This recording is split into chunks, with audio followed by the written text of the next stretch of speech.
Okay, so here we are at Terra Nova, and today I'm looking at all the different trees in our orchard to see if they're okay. It seems like a lot of the problem that was happening with these lemons is most of it's going away. We still got a little bit of problems, so I'm going to be spraying copper and other stuff on here to get that cleaned up. I finally got it in Lusaka. It's like 1,000 kilometers away, or 500 miles.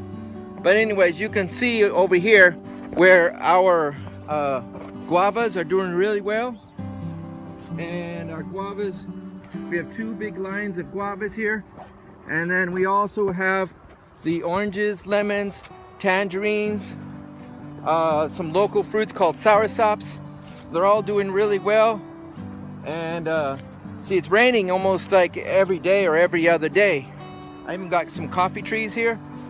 But I checked everything and I don't see any big problem besides just the lemons.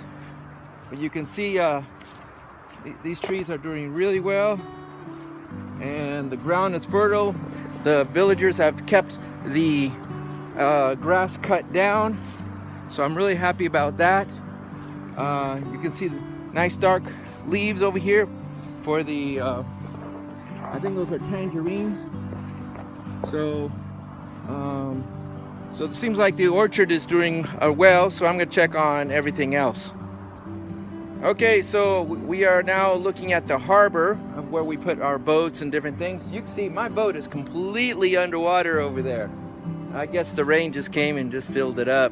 At least it's tied up, so it's not going to be floating away. But the water is quite high. I mean, that little island that's over there looks like it's just completely flooded. So we got some heavy rains this year. But I do have these little pillars here that I've been constructing to make like a little pier.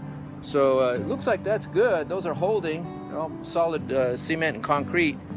So I'm pretty happy about that. I'm gonna be checking on the solar pump, see if we can get that going. Okay, so we've been working on the pump now for a while. We went up to the solar panels and we checked the junction box that has like the float switch and different things, and we actually found out there's a really bad connection there, maybe from all the rain. There was some like wasps in there and stuff like that. So we have the pump now, and you can see we're trying to, you know, wrap it all up and everything like that. That is our special way of connecting two pipes together. We get a piece of inner tube that we cut up, and then that becomes like our little I don't know, binding agent or something. I don't know.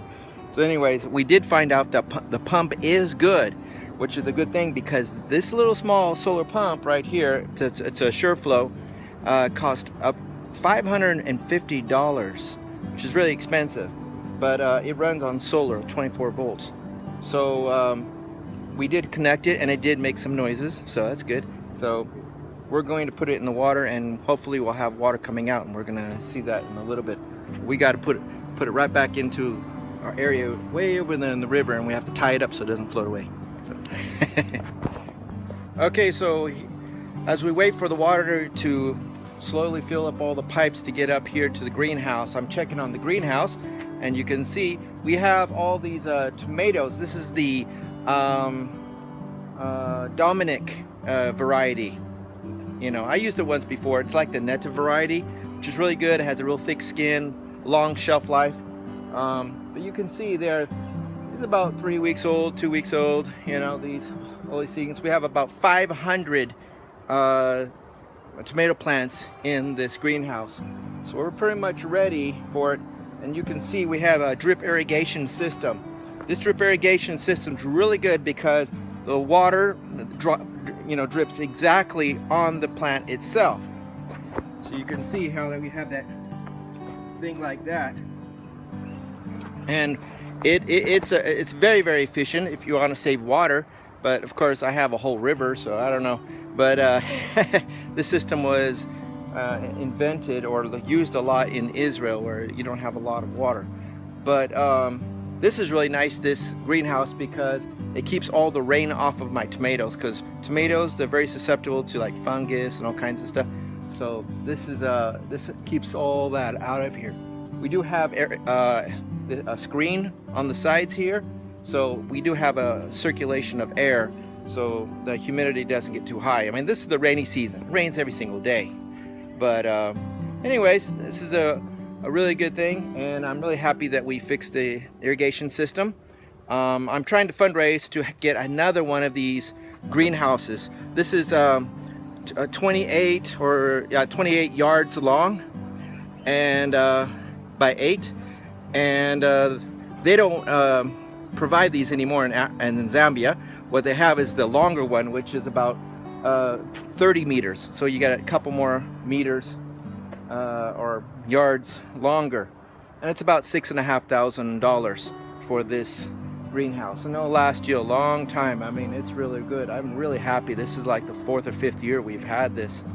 So this year we're going to try to get another greenhouse. If we can get 4 or 5 of these going, we should be able to produce all the vegetables and vegetables that we need for the orphanage. Okay, so we're now next to this our guardhouse, and we're going to resume our business here. You can see the other bricklayer, he had put slate over all this these bags, and we have a new bricklayer, so he's attempting to do the same. You can see how we have all these different earth bags that we have. It's actually like a clay, and he's putting this plaster on there. You see that? And then he's going to get these slates, and he's going to put them on there, and it's going to make it look really nice and really strong.